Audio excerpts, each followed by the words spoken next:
We continue here on Old School Sports. Robert Littal and Rick Strom with you. TYT.com/app. Download the TYT app, available on iOS and Android. So Michael Jordan and the flu game. Let's talk about this. Let's talk. So we think that it was the flu.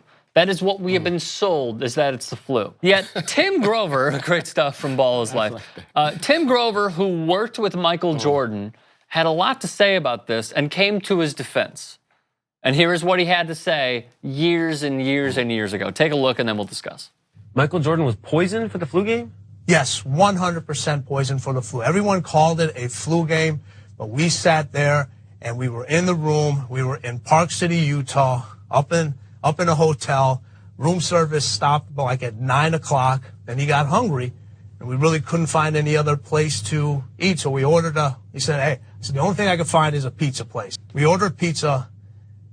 They come to deliver it. 5 guys come to deliver this pizza. And I take the pizza and I tell him, I said, I got a bad feeling about this. 2 o'clock in the morning, get a call to my room, come to the room, he's curled up in a fetal position. We're looking at him, finding the team physician at that time, and immediately it's food poisoning, guaranteed. And he went on to score 38. Right. In one of the most epic games that we've ever seen in NBA Finals history in Utah. Now to skip ahead here, here's what Soul Collector put out. There's a conspiracy theory that the stomach virus story was a cover-up for Jordan actually being hungover from late-night partying.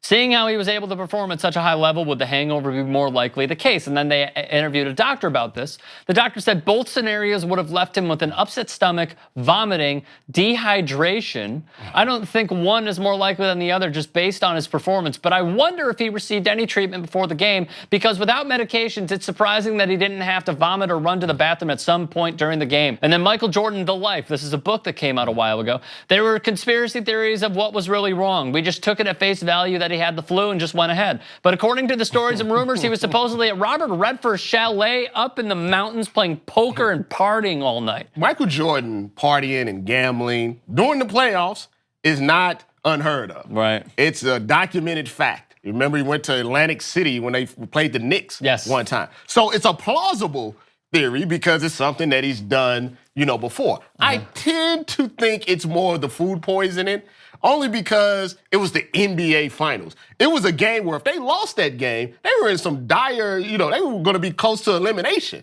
So I just find it hard to believe that Michael Jordan, in a game that's so critical, would have said, hey, let's go party with Robert Redford in the middle of the night and play poker and possibly, too, it could be the same thing. He he did go party a little bit. Maybe. And then got sick off some of the food that was, there, as opposed to the hangover. I don't believe the hangover. He didn't look hungover. He looked sick. It's a difference. He looked very sick. Yeah. But then again, when you're hungover, you're sick. Yeah, but you feel horrible. It's just, depending how hungover. If we're talking like, all right, we're going to start with tequila, and then we're going to we're going to have a glass of wine at dinner, and then we're going to move to vodka, and then we're going to have some beers, and then we're going to have more tequila. That's when you get super. Let me ask you a question. Please. How long have you been hungover for? Let's say you partied really hard. My 21st birthday. That's when I was the most hungover, and I was hungover for a day and a half.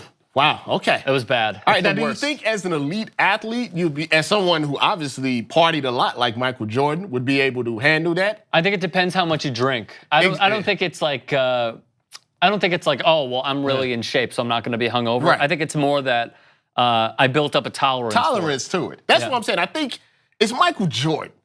The hangover, right, it's not Dennis Rodman. Yeah, the hangover thing just doesn't work for me. Now the gambling thing and the being out partying thing, that works. I think it could be a mashup. I think it's possible that he did go out partying or out doing something that he shouldn't have been doing, and maybe ate something or drank something. Because when I went to Cabo, I had some bad tequila.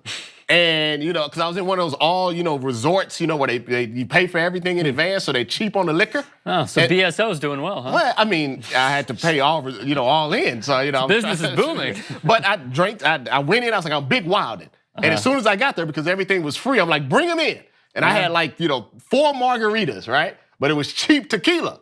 And by 8 o'clock, man, I was out. I had a cold rag on my head. It's like, I couldn't have went for 38. It's like drinking kamchatka. I don't know what kamchatka is. You don't want to know. Doesn't sound good. Do you hate seeing this face? Check out the TYT Podcast Network. Go to tyt.com/audio to check out more.